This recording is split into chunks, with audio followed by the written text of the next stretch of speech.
So give us this day our daily parable. We go to the chapter of parables, and it's a very familiar one, but with perhaps an interesting twist. On page 91, the ever so familiar analogy of seeing a rope as a snake. But from the Dzogchen perspective, it's interesting. It turns into a story.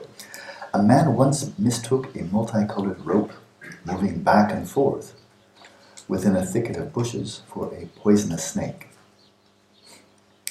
Concerned that it would bite him and he would be injected with the snake's poison, he became terribly frightened. This was not a case of visual distortion, for his eyes saw only a multicolored rope, without discerning the blood, mouth, or eyes, and so on of the snake. So how did he get confused? He became confused by mentally imputing the multicolored wiggling rope as a snake, even as a poisonous snake, with its harmful qualities and so on. Then someone else pointed out to him, this is not a snake, it's a rope, and took him by the hand and showed him. In this way he was freed from his fears about a poisonous snake. So it was interesting to turn that into a story, this ever so familiar metaphor used in Madhyamaka all the time. But now to explain the analogy, at the outset there was no reason to confuse the rope for a snake. That is, there was nothing about the rope that was, that called for the imputation of snake. It was just a rope, but moving back and forth within the thicket, obviously moved by the wind. Likewise, while the ultimate reality of the mind is present as the Dharmakaya. When you think of the ultimate reality of the mind, it sounds very esoteric, lofty, transcendent. But all it means really is the actual nature of the mind. Just that. We have this, this just thatness, ta-ta-ta, just thatness, just that, right? Tejini, or tekonini, just thatness, or just like thatness.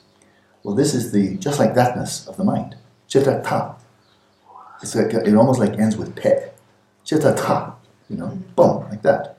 Dhamma-ta is just thatness of phenomena, which is not something higher or mystical or esoteric. It's just, if you see it without the overlay of conceptual imputation and then reification, it's just that.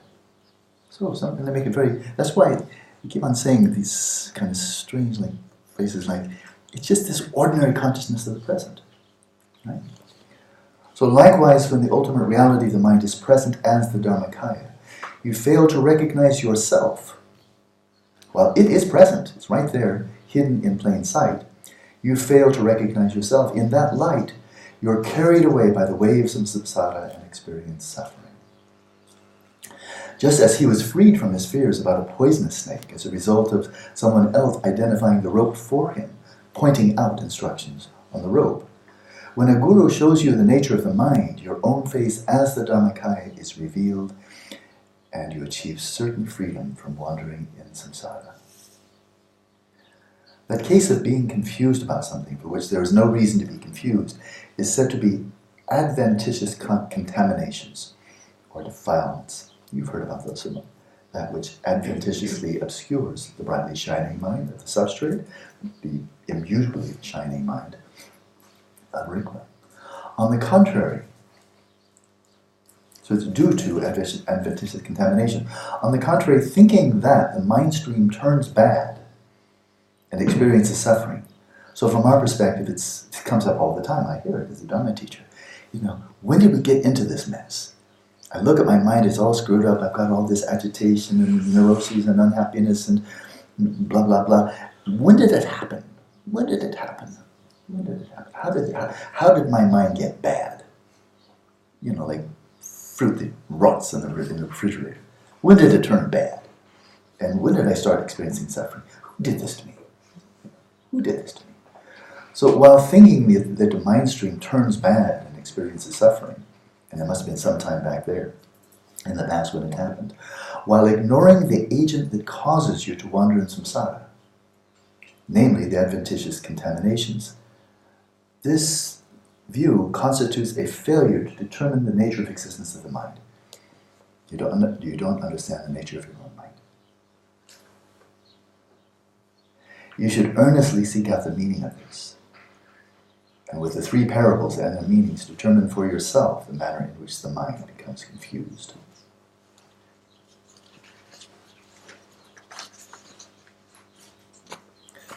So there's a lovely commentary I invite you to read at your leisure, which is quite extensive to this familiar parable.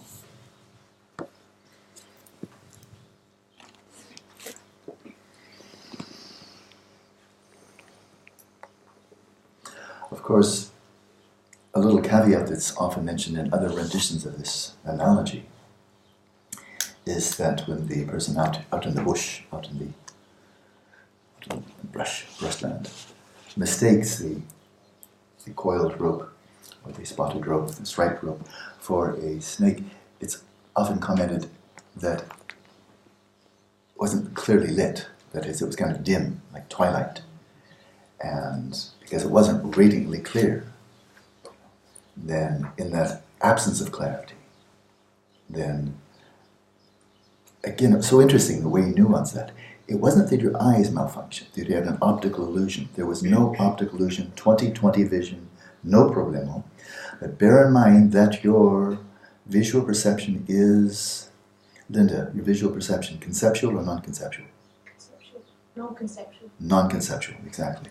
Your visual perception is always non-conceptual. Even if you're schizophrenic, it's still non-conceptual, right? But in that second instant, that's why I turned my attention to Linda. In that first instant, it's perceptual. In the second instant, the conceptual mind is come in like a European colonizer. I saw it, it's mine. Right? That's exactly what it happens. I saw it, it's mine. And it comes in and takes charge. It reconfigures, it colonizes, it configures, it dominates. In which case, now I'm dealing with not Linda, but Linda-me. Right? Linda-me. That is completely configured, imputed, interpreted, and so forth. And then, of course, reified. Not me. She's over there. So the culprit here is not in the visual perception at all. It is always just perception, start, beginning, middle, and end. But there's this conceptual designation. And this is clearly a false conceptual designation. In the case of the rope and the snake, because of that ignorance, avidya, the unawareness, the lack of clarity, out of avidya comes moha. Out of lack of clarity, lack of awareness, non-cognizance in that field is like a fertile field, fertilizer and moisture and all of that. Then out of that amorphous lack of clarity, then comes the moha, the delusion of misapprehending the rope as a snake, designating as such, reifying as such. And it's really like you really have kind of fallen into a type of psychosis, like the boy who thought he was a kernel of corn, be thinking of Napoleon, and so on.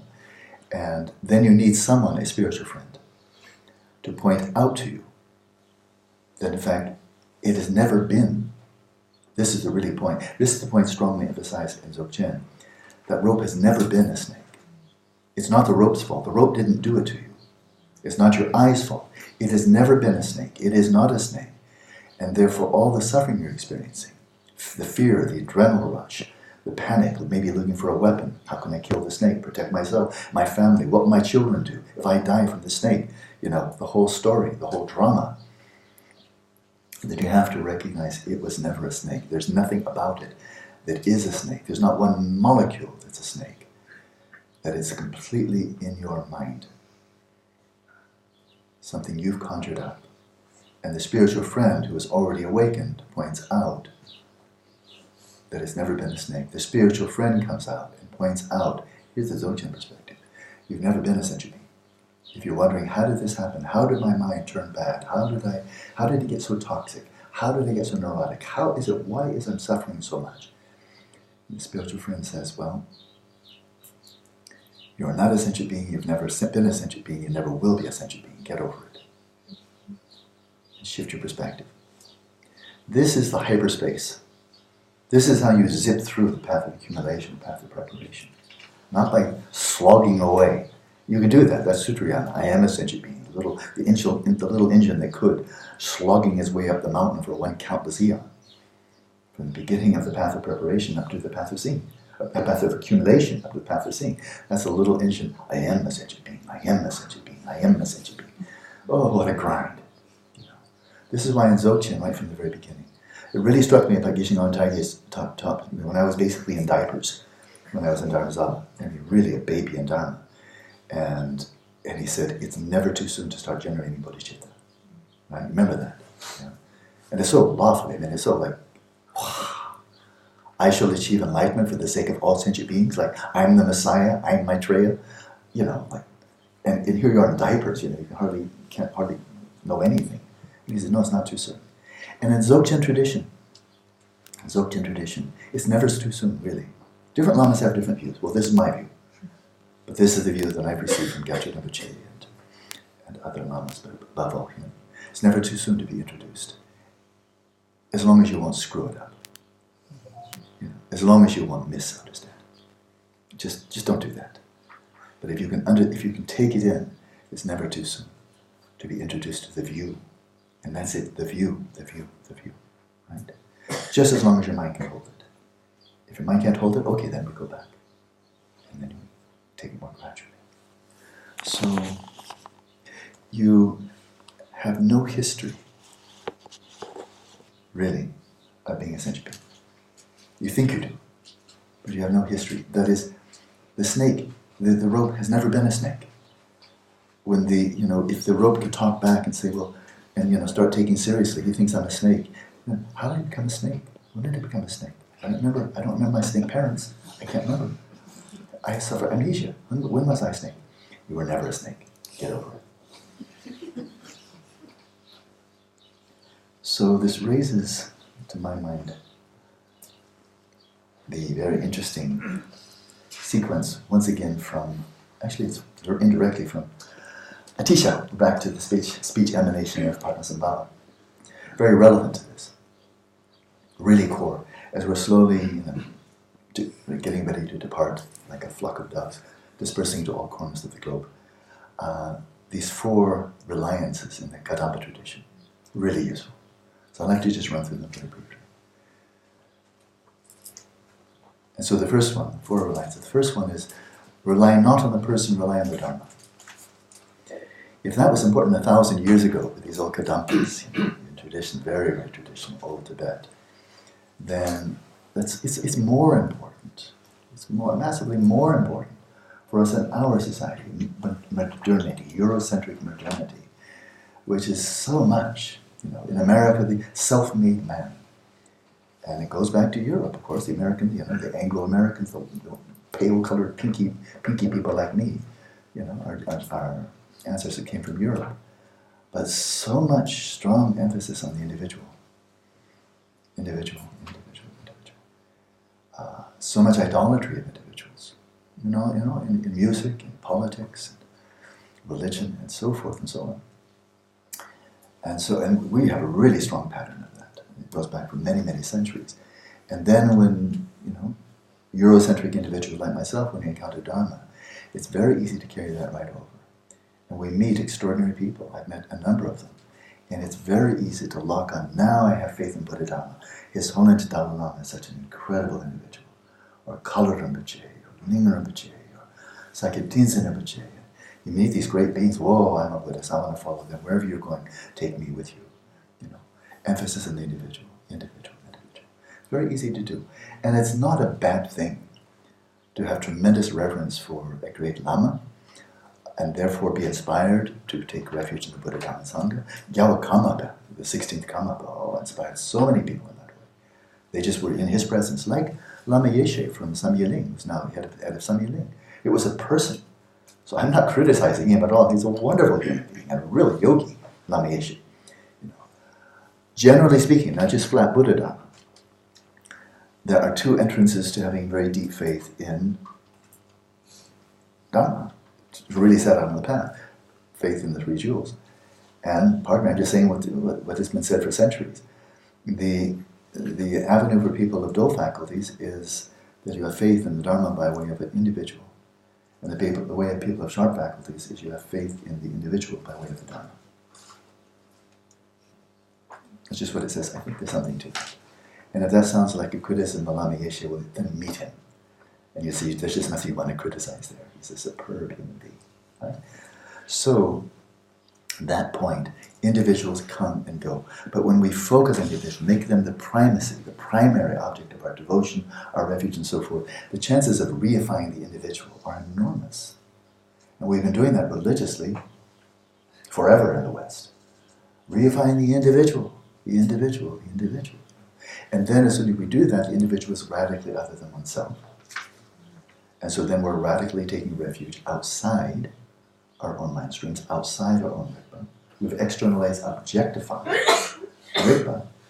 So no wonder Western science is all about objectification. It's rooted in Christianity. Christianity is rooted in Judaism. Right? And we reify everything. And so in the Buddha Dhamma, following this path, it's not that we're not relying on the individual. But compared to the Dharma is the true refuge. The Dharma is the medicine. And the teacher is the doctor. Right? Guru is the doctor. So we're relying not on the individual, we're relying on the Dharma. And so we're in the individual, what we see of the individual, unless you're clairvoyant, what we see of the individual is the body. Right? So there's the body of the individual, his own Dalai Lama, Gyaltsen, and so forth. This, what we're seeing as a human body. Don't rely on that human body as your primary reliance. Rely upon the Dharma. What's the Dharma? That is, the Dharma is the medicine that is spoken by way of the Guru's speech. Right? And then we go to the Dharma. Siklamatu, Dharmatu. Do not rely upon the words, rely upon the meaning.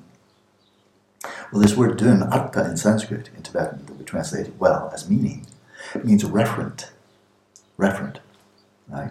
So the word house, it's so simple, you've got it. The word house is a word. And then what's it referring to? An actual house. Okay. So don't rely on the word house. Well, if you need shelter, don't take shelter under a word. Find a house and take shelter there. And so likewise there's Dharma. Well, within Dharma there's words and the referent.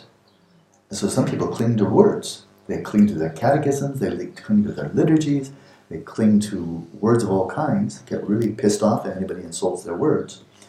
Whereas the whole point of the Dharma, all of the Dharma is fingers pointing to a moon. And so take refuge in that which the words of Dharma are referring to, without clinging to the words themselves. Siklamatu, Dharmatu. Third one, Tangdharmatu. Now we're going deeper. But now we've just moved from body to speech, haven't we? Don't focus on the body, don't rely upon the body of the Guru, rely upon the speech, which is the Dharma. But within the Dharma, there are the words, but the reference of the words. Go for the reference of the words. Okay, now we're going into reference, we're going into the real the reality of it. And then the third one is Tangdharmatu, Nyedharmatu. Do not rely upon the provisional meaning, rely upon the definitive meaning. Provisional meaning is all about context. All about context. Is light a wave or a particle? Well, from this perspective, it's a particle. From this perspective, it's a wave. Our world system here, from the perspective of the first, or the second, third, fourth jhana, this is Mount Meru surrounded by the four world sectors and so forth. And then shift back over to ordinary perception with wonderful technology, and then we have the world that we see, that we've seen so many times in person, and by way of our physical senses. And so there are many, many provisional realities. All of science, really all of science, virtually 99% and more, is about provisional, seen from this perspective.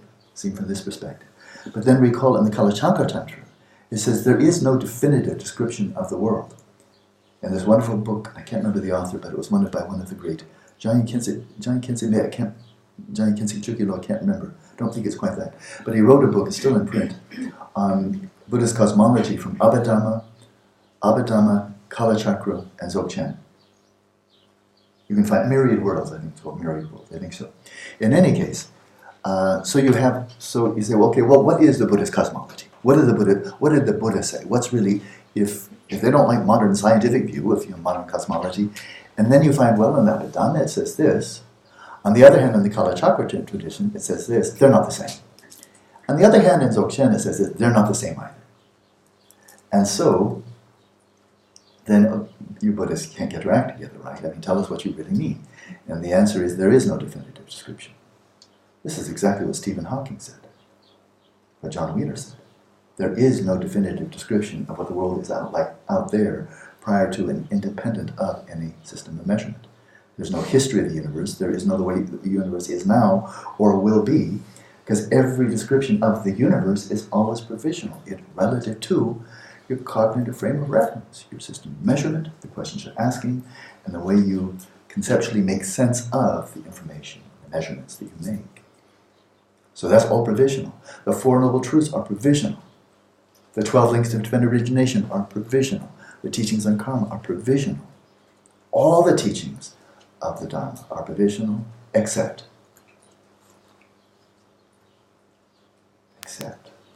perfection of wisdom, perfection of wisdom. Yeah, that is not incorrect. And I'll just make it, but you're not incorrect. It is exactly right. Perfection of wisdom.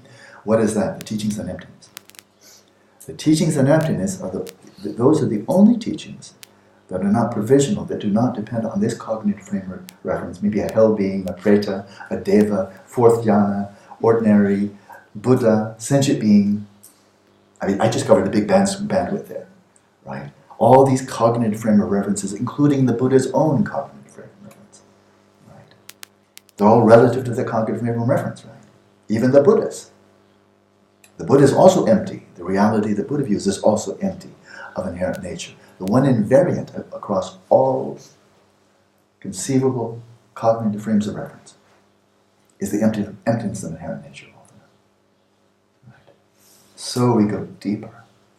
That's the one that is always true from every perspective. We may or may not know it, but that's the breaks. But that is true. Then the final one is the most intriguing one. Right. Do not rely upon. Do not place your full commitment to the provisional teaching, but to the definitive. And then, namshelamatu, yeshelatu. Do not rely upon conditioned consciousness. Rely upon primordial consciousness. That one's often kind of vague. When I first learned it, I didn't have a clear understanding of it at all. Conditioned consciousness, that's one of the 6 skandhas. It's one of the 5 skandhas. It's the 5th skandha. We have 5 sensory mode, we have the mental mode. These are conditioned, they are arising independent upon causative conditions. It includes the substrate consciousness. That's also conditioned consciousness. But do not rely fundamentally, absolutely, finally, on conditioned consciousness. Rely upon yeshelatu, upon primordial consciousness. Well, of course, that's Rigpa. And how can you rely upon something you aren't aware of? Well, Rigpa is not like some treasure you've never found that's just lying useless in a box someplace, for which you get no benefit whatsoever. Every metaphor, every analogy has to break down at some point. Otherwise, it wouldn't be an analogy, it would be it. Right? And so, Rigpa's not like that. It's not like something inert lying under a pillow waiting for you to make devotions and offerings and so forth too. Not like that. It's already active. It's already active. It's always been active. It's always been present. But not just sitting there like, slumbering. Vidya is always vidya. Awareness is always awareness. Vidya is never avidya. Awareness never is unawareness, otherwise it wouldn't be awareness. So awareness is always aware. It's aware right now. But awareness isn't just a mindless, luminous presence. It's always creative. These creative effulgences. That's its nature. So if you wonder, why is your mind so distracted? Why is your mind so distracted? Practicing so many years. Brendan, what's wrong with you people? Brendan and Amy, such slowpokes. Unbelievable. Still I go blah, blah, blah, blah, blah, blah. After 9 years you think, doesn't your little ever ready little bunny, energizer bunny ever stop talking? And you know why? Because your Rigpa doesn't stop talking. Every distracted thought you ever have is nothing other than a display of Rigpa. So why do you want it to shut up? You want to You want to anesthetize your Rigpa? You want to make it go to sleep? Be quiet. Put him down. I'm putting my Rigpa to sleep. Give him a shot. So, intuition. It's vague. It's a cool term. Vague term. Sometimes ridiculed. Sometimes worshipped. Not clearly defined. But we all, I think, most of us, probably everybody in the room, probably everybody listening, you don't think it's a ridiculous term, a term with no referent. Intuition. And yet very hard to define. Because we know if it's just guessing, well then just call it guessing. If it's a hunch, call it a hunch. You know. If it's a belief, a desire, call it a belief or desire. We don't need another term. If there's not something distinctive about intuition. Intuition, I have no special access to the real meaning of intuition. It's whatever people say it means. But I will define it as a way of knowing that is not clearly simply an observation of evident phenomena, right? Not that. Like knowing the color of someone's shirt or shawl. And it's not something that we know by logical reasoning, by inference, drawing on our intelligence. Maybe some people have very high IQ, that they can know things that other people can't figure out. It's neither that. It's kind of knowing that it's not simply perceptual, just seeing it. It's right there in your face. And not something that you're figuring out. A type of knowing that is more primal, deeper, mysterious in its source. But sometimes can give rise to a strong certainty. And actually is a form of knowing. But of course, if that's intuition, if it is actually a mode of knowing, it's very easily confused with hunches, predilections, wishes, biases, prejudices, expectation, and so on and so on. You know? So a scientific materialist will say, well, you know, we've seen the evidence for reincarnation and so forth, but my strong intuition is people are having false memories. You know? I just sent to Claudio and to Sangye an interesting short file today, quite recent evidence for reincarnation. I won't go into it right now, but there's the evidence. There's plenty of it out there. But this was an interesting file my wife just sent me today. And here was one case where some child had her past life recall and had 50 data points, got 50 data points correct when checked with relatives and so forth. 50. And then a researcher in London, the headquarters of materialistic skepticism, which means materialistic dogmatism.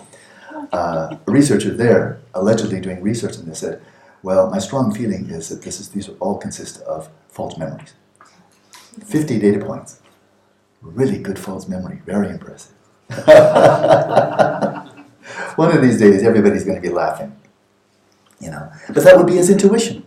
He'd say, you know, I don't know that, but, and I've heard this said so many times, although we don't know this, beyond all reasonable doubt, all you Buddhists are wrong. Really, they're saying basically that. You know, beyond all reasonable doubt, because they're so profoundly committed to their own worldview. It's understandable. You know, I'm pretty committed to mine. So, intuition is very easily mistaken for things that are not intuition. Rigpa is very easily mistaken for things that are not Rigpa, as we've seen from the great master, Dzogchen and so forth. So I wanted to end on this note. We're going to go a little bit late today. This is very important then, isn't it, to distinguish between conditioned consciousness, with which we're very familiar, all 6 modes, sensory, and then the mental, which is quite interesting. What is the distinction between conditioned consciousness, Vipashyana, and then primordial consciousness, Jnana? Well, we have a special guest. I don't know Wallace, I don't know squat, but we'll invite in the Lakeborn Vajra. From the Vajra essence, we'll clarify this point, I think, quite definitively. You ready? Here's pointing out instruction. It's from the Lakeborn Vajra, Vajra essence. O Vajra of pristine awareness. So this is so interesting. Among this entourage of archetypal bodhisattvas in this vision, he's just speaking right to pristine awareness. Okay. This is very cool. O Vajra of pristine awareness, if you do not know how to distinguish between conditioned consciousness and primordial consciousness, you may think conditioned consciousness is primordial consciousness, and consequently circle about in delusion. So learn how to distinguish between them. And here it goes. Conditioned consciousness is the naturally present radiance and clarity of the unimpeded objects that emerge in the expanse of mentation. Mentation is how we're differentiating and making sense of the world. Which, in this expansive mentation, when they enter the sense doors, when these objects enter the sense doors by way of mentation, which identifies them, they are bound by self-grasping, bound by reification. When looking out through the sense doors, that which appears as seeing, hearing, feeling, experiencing, and contacting external sensory appearances is called conditioned consciousness. So the point of pointing out instructions is, those are the words, find the referent in your own experience. The words are just pointing to something that's happening right in your continuum right now, and get a lock, like a fighter pilot in a dogfight with a jet in front of him, and the lock, and then you pull the trigger instead of the missile. That's getting it. That's ascertainment. Get a lock on it. Right? Get a lock on it. Have you identified the referent of conditioned consciousness? Like that. That's what you have to do. Okay? If not right now, then read it again. Do it until you get it. But then what's left over? Is that all there is to you? All right. So now we go on. Insofar as conditioned consciousness individually apprehends and recognizes names and things, and arouses the closely held, that is, we strongly identify with, the closely held feelings of pleasure, pain, and indifference, all things appear to be separate and distinct. So just take this as pointing out instructions right now. Can you, as I'm reading these words, can you identify the referent of these words in your experience right now?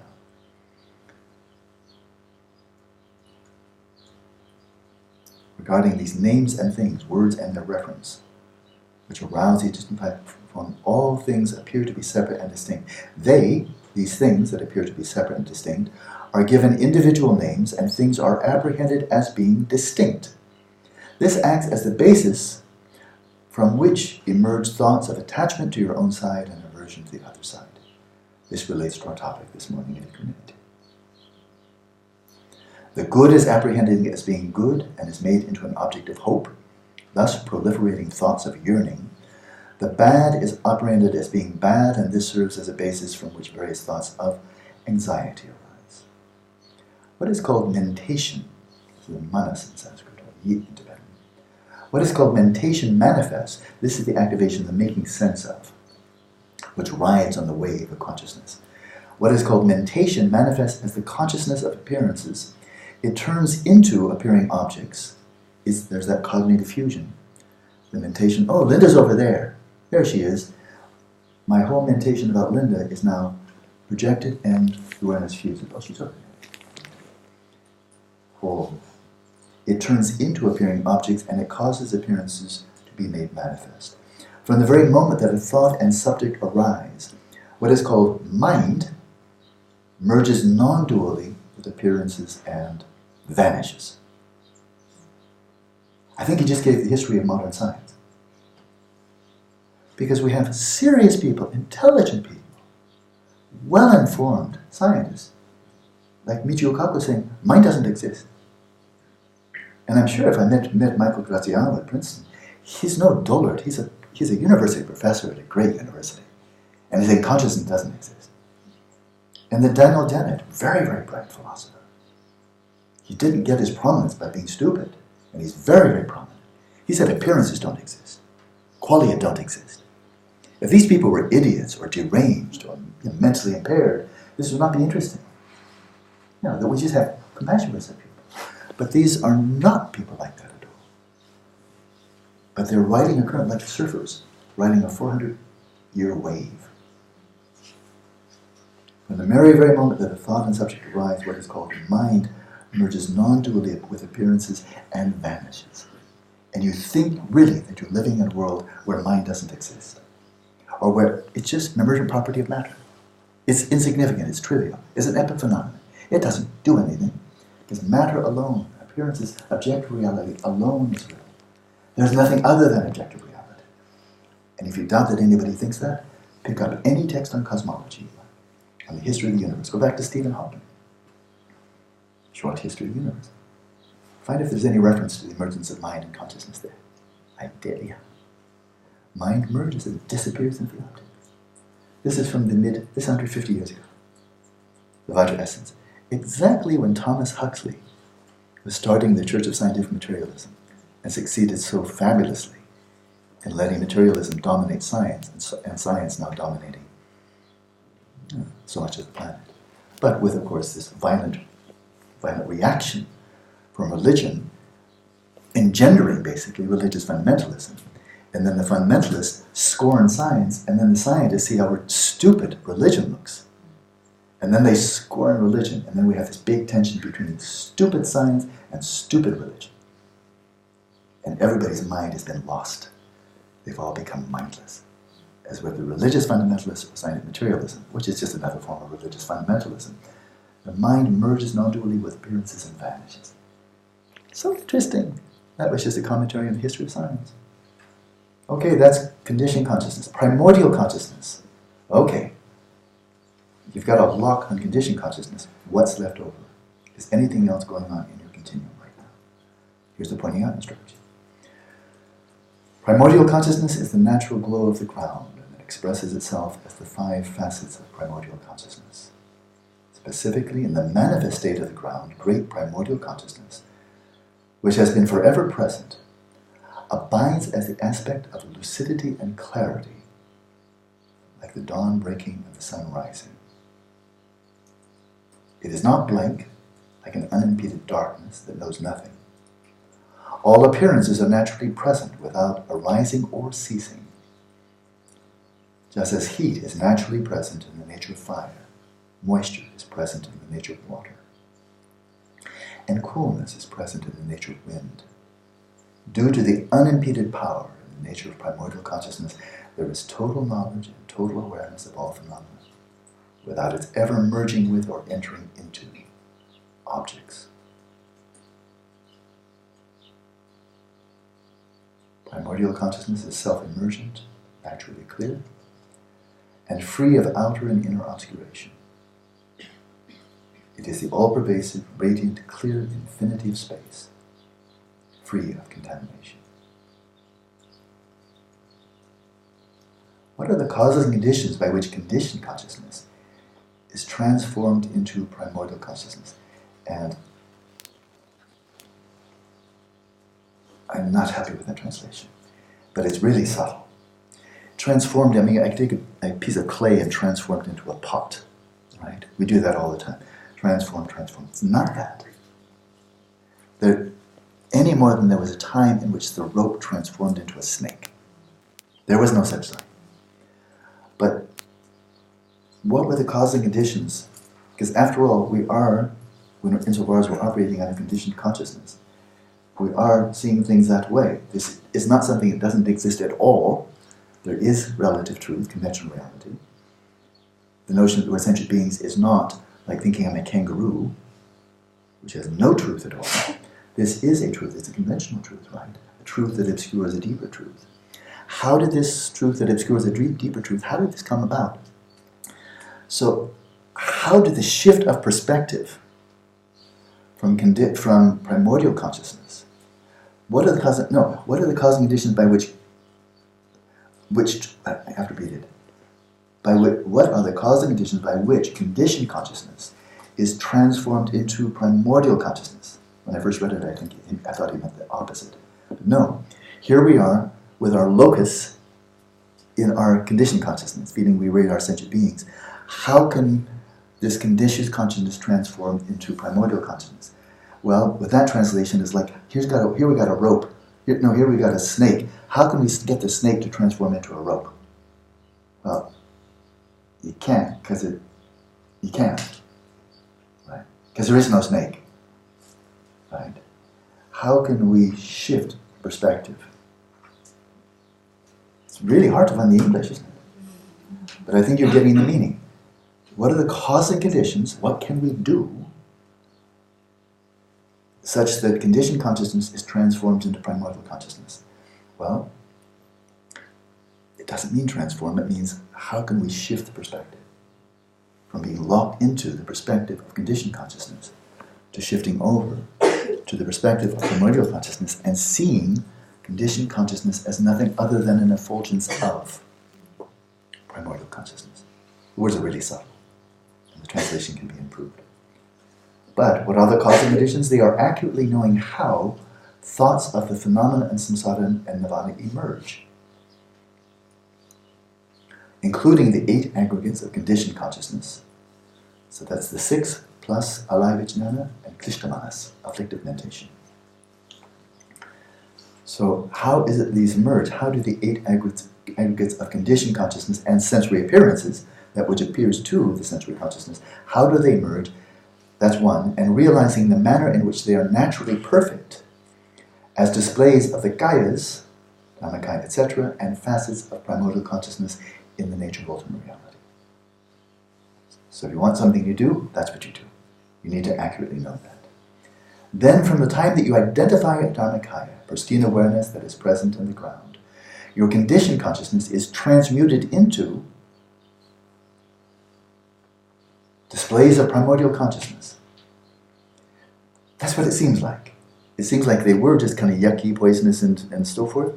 They were never yucky, poisonous, but now, oh, they're no longer yucky and poisonous. Right? It seems like they transformed. Of course, they didn't do anything. The rope didn't do something. You've just shifted your perspective. And now it seems like, from your perspective, oh, they transformed into that. Oh, the rope just the snake just transformed into a rope. Wow, magical snake. Okay.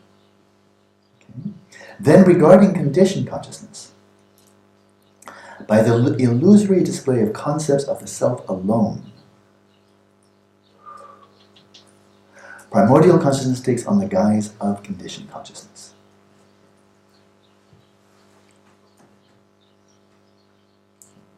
Like the old man who forgot who it was. Like the prince who got mesmerized by the spectacle, thought he was a vagabond. Primordial consciousness takes on the guise of conditioned consciousness. Like a pile of stones being mistaken for a man. Or Chenrezig looking like a bald Tibetan whose English is not that great.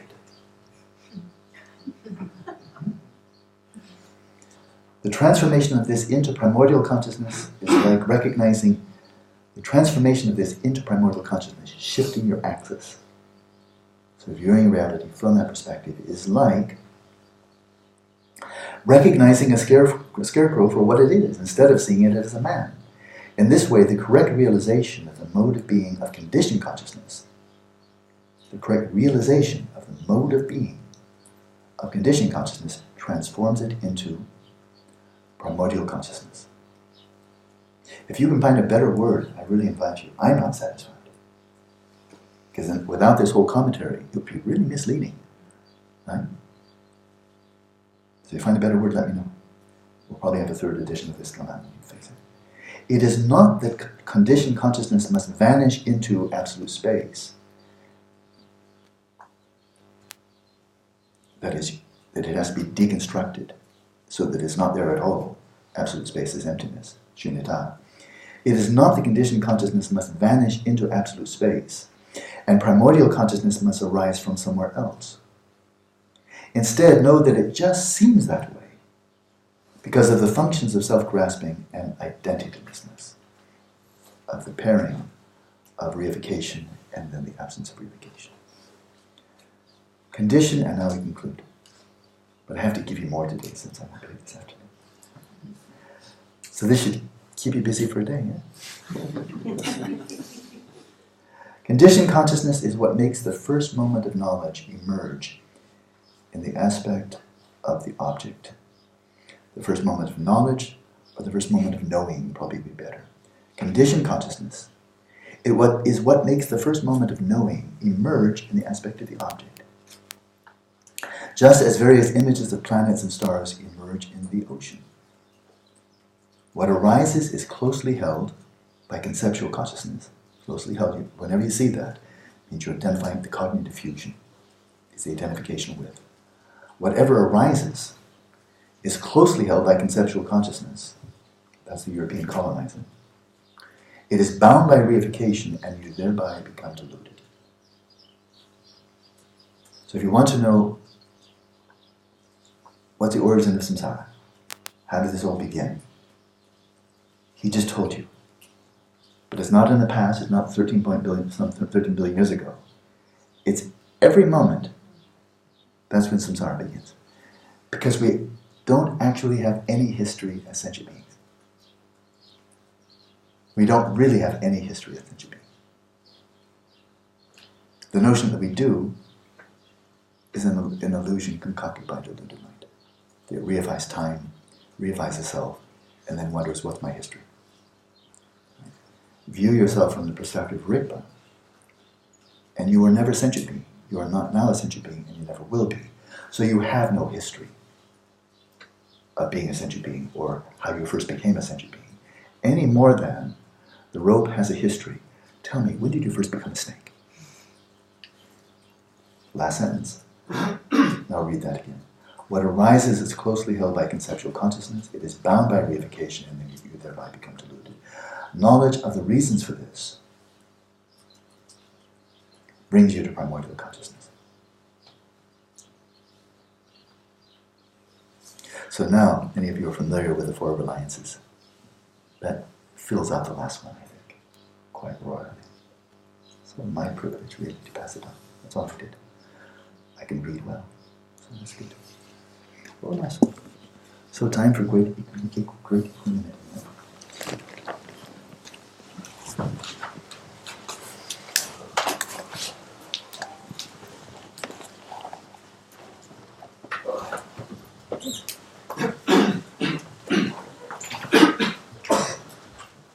I don't want to forget this later, very minor point, since the afternoon schedule is a bit shifted.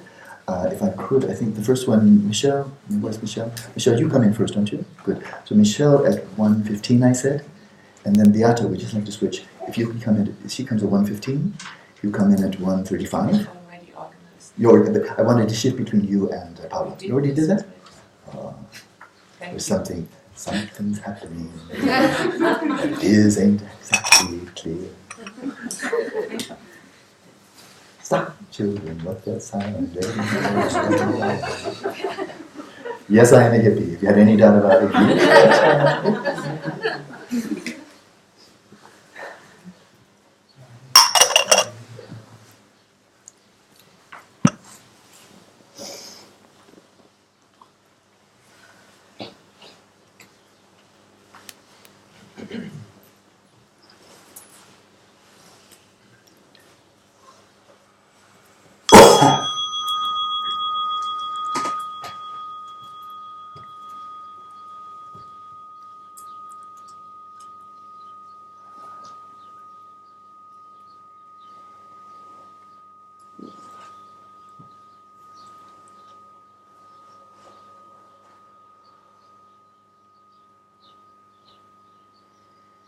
refuge in bodhicitta, settle your body, speech, and mind in a state of equilibrium.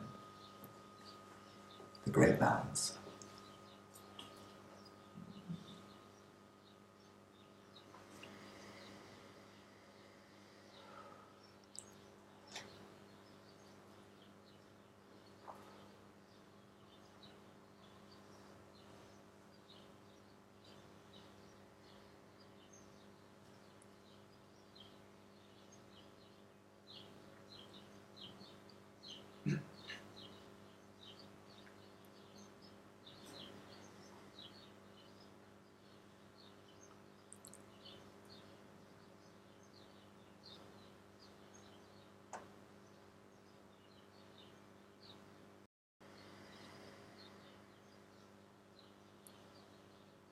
And let your awareness, like a gymnast, come to rest in stillness in the present moment, hovering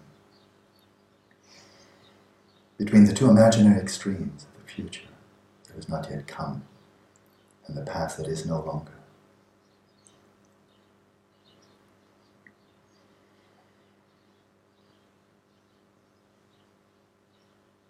And rest in the immediacy of the present moment, which never lasts long enough to grasp.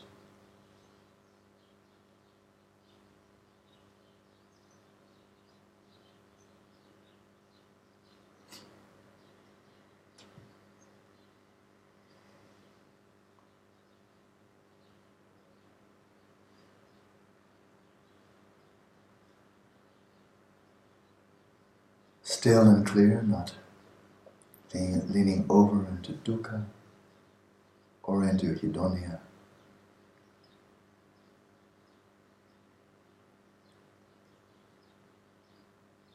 Resting there in the 0 point, neither positive nor negative.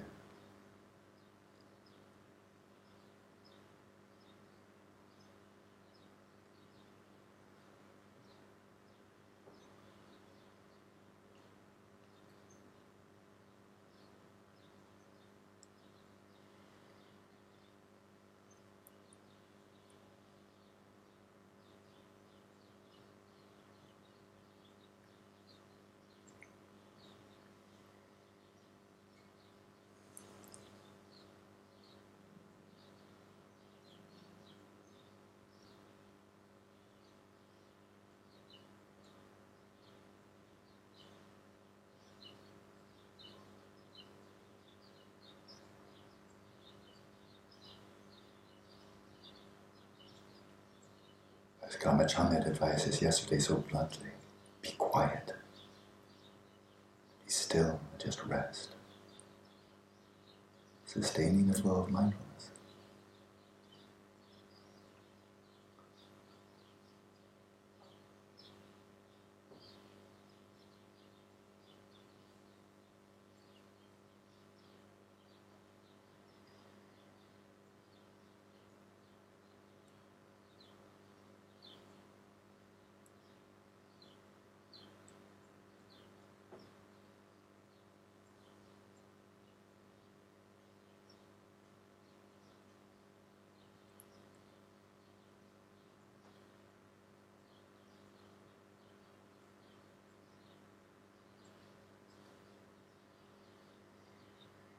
And from this perspective, from the perspective of this brightly shining mind, pose the question: why couldn't all sentient beings abide in equanimity, free of attachment to the near and aversion to the far?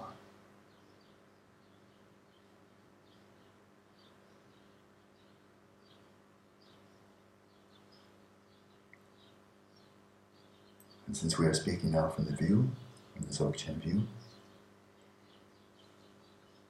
let's interpret the near as what is so obvious, so imminent in our face: samsara, suffering, appearances, dualistic grasping,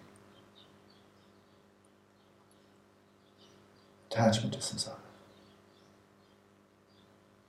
Why couldn't all sentient beings be free of attachment to that which is near, that which is familiar, the familiar sense of identity, appearances, the object of the world, and aversion to that which is far?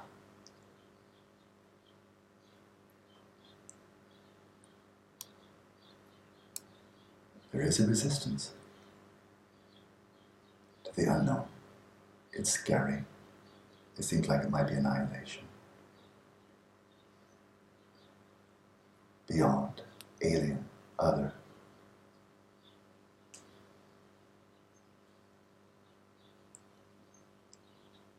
But we can switch it right around. From the perspective of Ripa, it's nirvana that is near.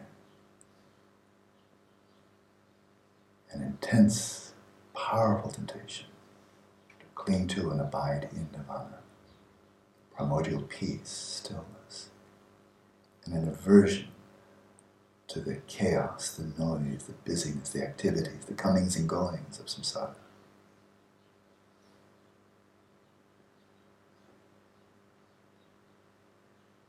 Such an enormous temptation, the final temptation, to turn your back on the world of samsara and retreat into the glorious solitude of nirvana.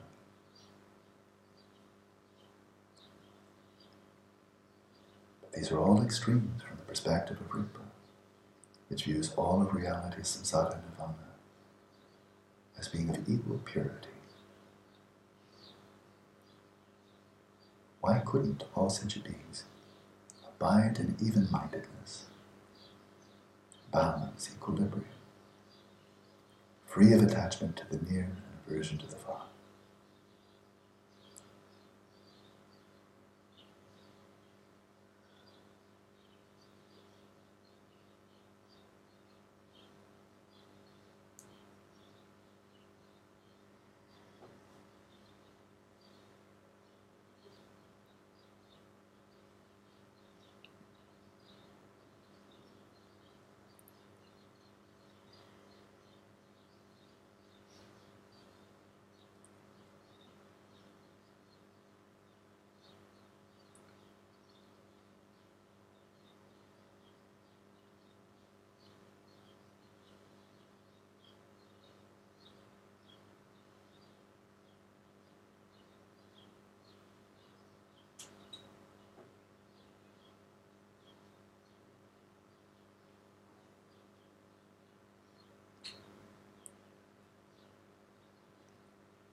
And when you see that we've never really been such a being, there was no time when we became, we are not now, we will never become.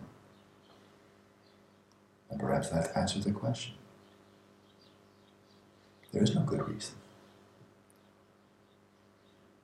No good reason for identifying the rope as a snake, no good reason why we cannot realize who we really are and thereby find perfect balance. So with this realization, arouse the aspiration, if you will. May it be so. May we all abide in such equanimity, free of attachment to the near and aversion to the far.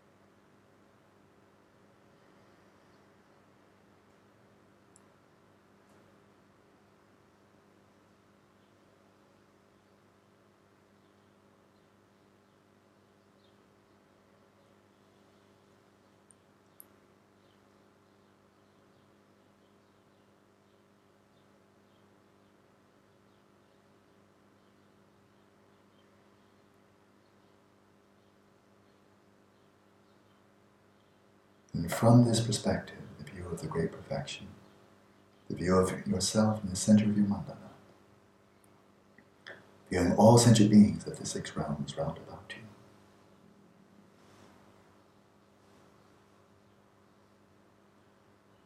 this awareness of yours, this awareness is the all-creating sovereign, that which creates the whole of samsara nirvana.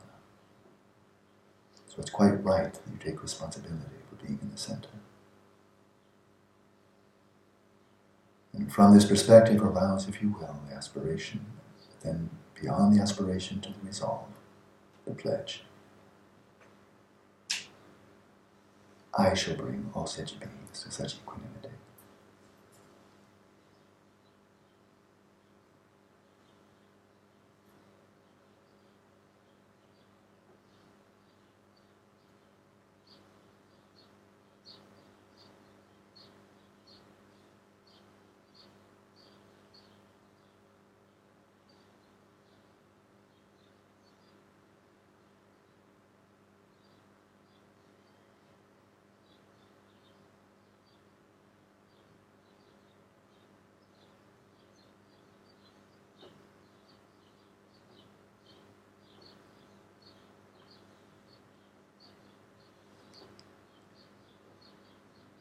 And then as we move freely back and forth between 2 valid ways of viewing reality,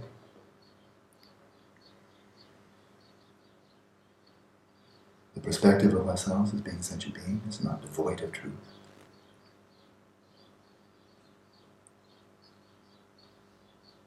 The perspective of ourselves as being Buddha is the deepest truth.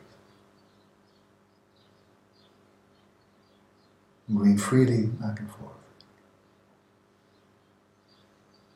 shifting our perspective on the one truth, the relative and the ultimate perspectives.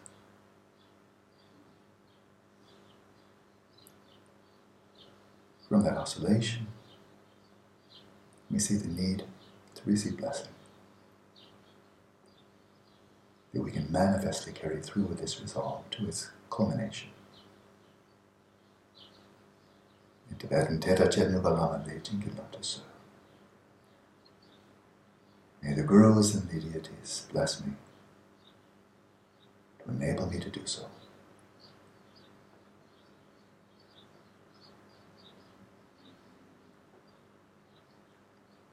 And as we've done for the preceding 3 greats, with each inhalation, visualizing yourself in your pure form, it may, if you wish, be archetypal, imagining yourself in the form of Vajrayogini, Avalokiteshvara, a yidam of your choice. That's why it's called chosen deity. Or you may, if you wish, if you prefer, Visualize yourself in your ordinary form, but empty, empty appearances, hollow, translucent, radiant, glowing, pure appearances for you. And from that vantage point, with the nucleus of light at your heart, with each in-breath, imagine drawing in the light of all the enlightened ones, converging in upon your body. And with every out-breath, breathe out the light of equanimity. Breathe out the light of the one taste of samsara nirvana. With every out-breath, imagine bringing each sentient being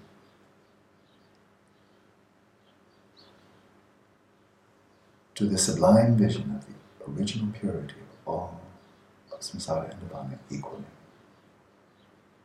bringing each one to perfect awakening. Let's continue practicing for a while in silence.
release all movements, rest in primordial stillness.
I've often mentioned in the past, that is, insofar as you shift perspective from the single-minded, absolute focus on the pursuit of hedonia, and more generally the eight mundane concerns, to the focus on eudaimonia, the prioritization of eudaimonia, not the pursuit of it, but the cultivating of it. The more you do that, it's not binary. It's not a you good or bad. It's a completely smooth spectrum. From some people, I think, who do a pretty good approximation of absolute fixation on eudaimonia. Some people do a pretty good job of that. And there are others, like those represented behind me, who do a spectacular job of absolute samadhi on the cultivation of eudaimonia for themselves and others. And then there's all the rest of us in between. You know? Really, it's quite clear, nobody listening by podcasting or anybody here would be in really fantastic samadhi on hedonia. Otherwise, you have no use for anything I'm saying. Or for being here. And for heaven's sakes, watching your breath for 6 hours a day. What a waste of time. That's not going to get you more money, or power, or fame. It's going to be useless. So it's a smooth spectrum. And bodhicitta, of course, is the culmination of the aspiration there. But I've mentioned many times that the more that you reset your navigation charts, that you move from self-centered aspirations to the aspiration of bodhicitta, then, or simply, you don't have to be a great sage. So this is actually very important. You don't have to be a great bodhisattva. You don't have to be some noble being. You don't have to be a mahasattva. You can be as ordinary as I still am, but I certainly was when I was 20. I was a bright college kid, that's what I can say. Really. If you knew me back then, you'd agree with me. I was bright, pretty smart, college kid, who got really sick and tired of the whole system. That's it. That's what I got. I just laid my cards on the table. That's it. It's it. But I did have this aspiration, to Dhamma, when I was out there on my hitchhiking ride from Bergen to Oslo. I look back and boy, there's just nothing special there at all. Nothing, it was authentic. That's all. And then out of the blue, then Dhammadhatu produced a Buddhist monk who picked me up in his black VW. Reality rose up to me, right? I mean, like, hello, you're not alone here. You have some help. If you're looking for help, just get your motivation straight and watch what happens next. I go down to Göttingen, planning to study ecology and philosophy. They had no ecology. Philosophy was barren, from my perspective. But there was a Tibetan monk, who just recently been appointed by the Dalai Lama. I became his only student. Now, shall I tell you the rest of my story? It just kind of like keeps on happening. But I want to emphasize, please take me seriously. I'm not bullshitting you. Really ordinary. It's nothing extraordinary, big tuku business, nothing like that at all. But sincere, that's all. That's all, okay? But just time and time again, a rough haul, 3 types hepatitis and blah, blah, blah, blah. Not easy. But in all the important aspects, eudaimonnically, Just day after day, year after year, right to the present day. The day I get to go to the University of Pisa. Reality rising up. Okay? So this is why Atisha says there in the 7-point mind training that be always of good cheer. If you're really practicing, if you're really immersing yourself in transmuting or taking onto the path all felicity, which is not that easy, because we tend to fixate on fixity and just want more of it, and taking onto the path adversity, and we don't want to, we just want it to go away. But if we mature as Dharma practitioners and really get into the flow of, for example, the 7-point mind training, then it says always be of good cheer. From the perspective of yourself in the center of your mandala, whatever arises, welcome it. Welcome it also in the sense that maybe it's a challenge to do something very constructive to bring about meaningful change in the world. Because bear in mind, as you look in all directions around you, it's just an ocean of motherly sentient beings, and they're floundering in an ocean of suffering. So this is not an invitation to apathy. Not when there's so much suffering, which is as real can possibly be for those who are experiencing it. Talk about Dharma Dhatu, Christina Wares, and so forth. The words do not compute, they have no referent, as far as most such things are concerned. Talk about suffering, everybody relates to that. Everybody knows what you're talking about. Just find the translation. There's a word for it. Any language, I'll bet you, there's no language that doesn't have a word like pain, suffering, grief, misery, and so forth. I bet they've all got them. And if you could speak cricketese and doggies and catties and so forth, they've got their own. However they can say it, they'll know what you're talking about. All sentient beings. Right? So I've mentioned that. That was all repetition, so pardon me, I just wasted your time. Reality rising up to meet us, step by step, day by day. But for that to happen, and here's the crucial point of equanimity, so I'm weaving, is as we wish for reality to rise up to meet us so that we can continue on our way, on the path. We need to rise up to meet reality. It's reciprocal. It's not just, I cultivated bodhicitta, so now what? It's from moment to moment as we wish for reality to rise up to meet us. From day to day, moment to moment, year to year, right? Lifetime to lifetime. For that to occur, and not simply to be experiencing the results of previous karma, which is a great big mindless machine. There's no compassion in karma. If you do something really rotten, what comes back will be really rotten. Karma is not friendly. It's not user-friendly. It's like the laws of nature. It is a law of nature. If you pour DDT into the water system, don't expect the birds to flourish. Don't expect you to flourish over the long term. What goes around comes around, and it's heartless. It's merciless. There's no compassion in the laws of karma. There's no compassion in the laws of physics, chemistry, or biology. It's just what happens. What happens from that samsaric perspective. And now shift the perspective on the same reality, except the snake and the rope are not the same. Well, yes, they are. No, they're not. Yes, they are. No, they aren't. It's all a matter of shifting perspective. Right? So, how then, very practically speaking, this has to be practical. You have to have a strategy, and not just cool words. How can we rise up to meet reality? It's a dance. It's a reciprocity there. How can we do that? What's the strategy? What's the method? I can tell you. Equanimity. Insofar as you can, to your best approximation, rest in the view. The view of Dzogchen. That whatever is arising to you, from moment to moment, day and night, dreaming state, waking state, at all times, it's all flowing in upon you with every moment. The blessings of all the Buddhas. Reality is rising to meet you at all times.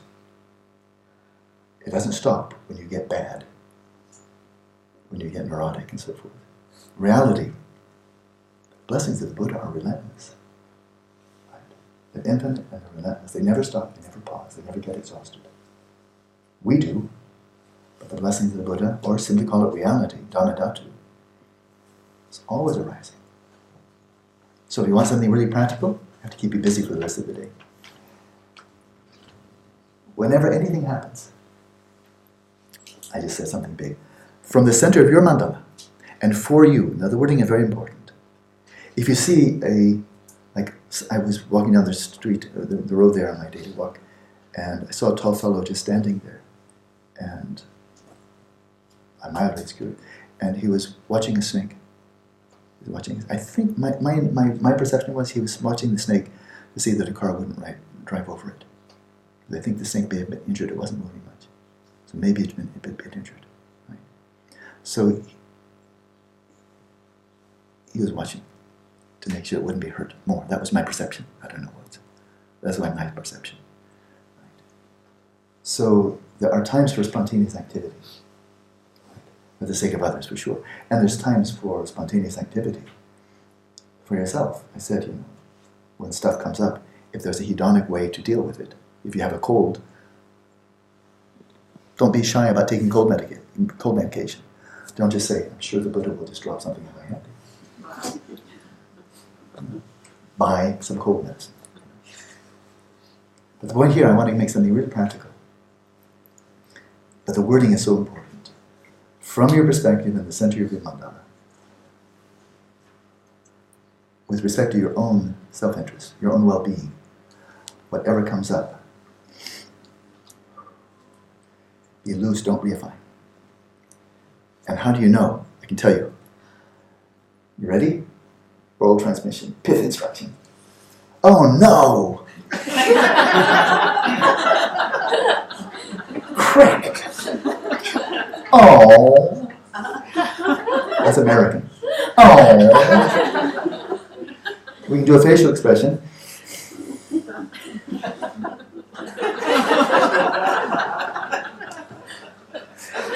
You don't have the view. Whenever that comes up, mentally, verbally, or that's when you lost the view. You've now seen the bad is inherently bad.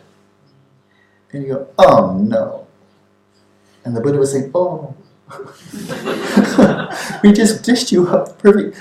Oh no. From a hedonic perspective. Oh no. And the Buddhas have to say, oh no, wait until you get back on track. Be like Ishidundam, who had Dalai Lama's position for 18 years. Looking out on the landscape, said, I can transform everything into medicine. Anything, you give it to me. From the natural habitat, natural landscape, give me anything, I'll turn it into medicine. So Lozang is Dzogchen for kindergartners. Master Lozang, good old-fashioned Sutrayana, Master Lozang, 7-point mind training. 8 verses of the mind, but 7-point mind training is hard to manage. Master that one, oh, you're ready to graduate into Dzogchen territory. But watch that. Whenever you grimace, whenever you start to complain about yourself, for yourself. 5,000 Syrian refugees living in these refugee camps, desperately trying to get across the Mediterranean, as you know, to Greece, to Italy, to anywhere they can possibly get, to just have a bit of safety, a bit of peace.